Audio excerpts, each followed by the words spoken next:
Tim, welcome to our channel and thanks for logging on. Today we're discussing the Ulysse Nardin Marine Chronograph manufacture. You can buy this 43mm stainless steel manufacture movement chronograph on our website and subscribe to our YouTube channel if you enjoy these videos. You can also click on the card in the upper right hand corner of the screen at any time during the video to see our full listing for this watch with additional accessories included, high resolution images, and naturally our full pricing details. On my wrist, 6 1/3 inches, 16 centimeters in circumference, you can see this 43mm stainless steel watch has a remarkably modern and upright presence. 15 millimeters thick, you can see that it actually has a little bit of a bowl shape such that the lip of the bezel hangs out a little farther than the base of the case. Now, this does make it a little bit of a challenge to fit underneath a tight sleeve or dress cuff, so consider it compatible with a sport jacket or blazer sleeve only, not the tightest of formal sleeves. From lug to lug, the watch is actually quite manageable. 50 millimeters is a fairly standard modern watch size, and on timepieces above 42 millimeters, 50 has to be considered downright compact, so that eases the wear on smaller wrists. I would say my wrist being 16 centimeters, I'd estimate that the lower limit to wear this watch, with a good sense of proportion, security, and lack of lug overlap at the edge of the wrists, is probably about 14 centimeters circumference. So that's the wrist size that I consider the lower limit.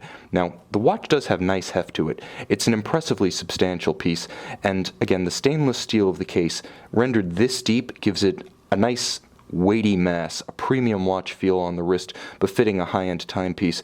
It's paired with wonderfully short-cropped lugs though, so you can see how they start to thrust down immediately after they exit the flank of the case. Each end of the strap, articulated in this case, is fixed with a screw which is far more secure than the use of pin buckles, so Ulysse Nardin opted for the slightly more expensive option, the premium option, the one that every sports watch should adhere to, screws fixing the strap or bracelet to the lugs, not spring bars.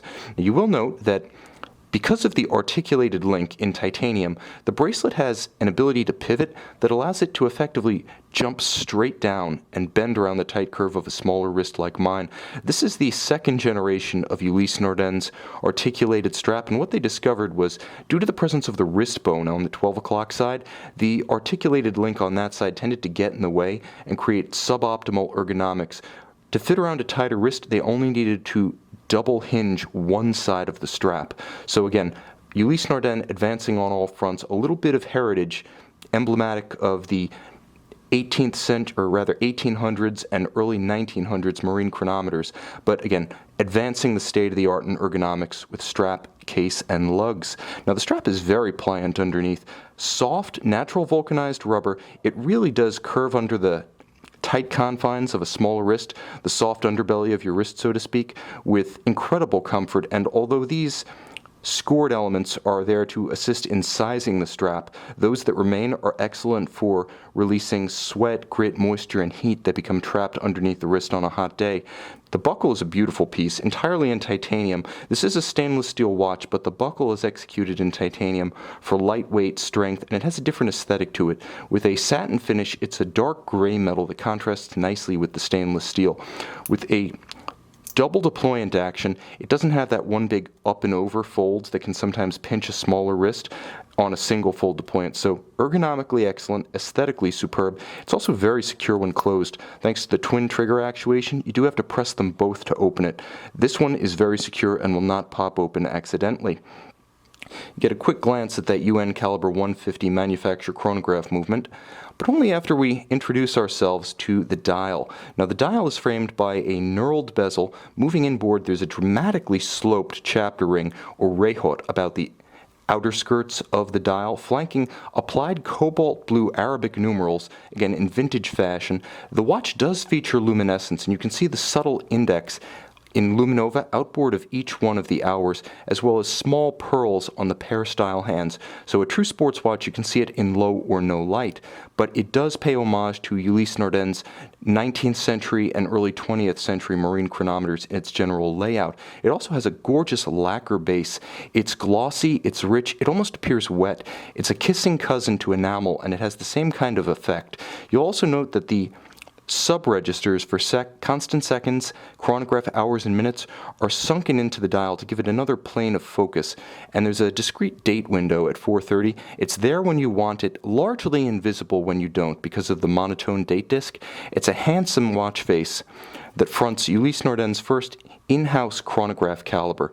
You can see the chronograph caliber 150, 25 joules. It's executed far distinct, I would say, from the old Lamagna caliber shared with Ebel, from which it derives. Now, Ulysse Nardin spent about 2.5 years re-engineering this movement, and you could see the fruits of their labor. A full balance bridge, dual anchored, for stability against shock. You can see free sprung in addition. Again, just more robust security against shock-induced timing variation. You can see beautiful finish with a lacquered medallion on the winding rotor, blazoned with the Ulysse Nardin logo. Also a gorgeous circular Côte de Genève across the bridges. It does feature a 28,800 vibration per hour modern beat rate, hacking seconds, a quick set date, and of course, the 48-hour power reserve is energized by a rotor borne on unlubricated and sealed for life ceramic rotor bearings for high efficiency and minimal maintenance. To top all off, the watch features a silicon escapement featuring both the anchor and the escape wheel in Ulysse Nardin's proprietary silicon component. It's as functionally efficient and robust as it is handsome. To top all off, the watch is secure against 100 meters of submergence with a screw-down crown, so it is a full-featured sports watch, sporting in aesthetic, sporting in its function, and sporting in its security against the elements. You can see this Ulysse Nardin Marine Chronograph manufacture and purchase it on our website.